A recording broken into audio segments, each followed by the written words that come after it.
اپنے نفس کو کیسے قابو کریں۔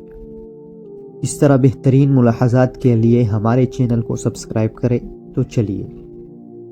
اگر نفس کو قابو کرنے سے نفس کی شہوت کو توڑنا اور کم کرنا مراد ہے تو اس کا جواب حدیث مبارکہ میں موجود ہے۔ صحیح بخاری میں ہے، نبی کریم صلی اللہ علیہ وسلم نے ارشاد فرمایا، جو شخص گھر بسانے کی طاقت رکھتا ہے وہ نکاح کر لے، اس لیے کہ نگاہ کو بہت زیادہ پس کرنے والا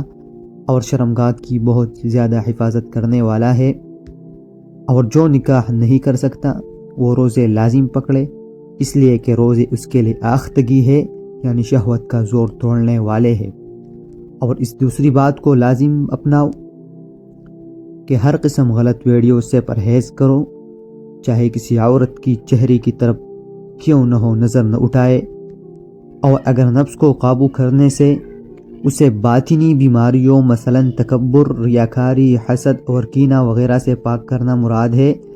تو اس مقصد کے لیے کسی متبع سنت شیخ طریقت سے اصلاحی تعلق قائم کرنا مفید رہے گا۔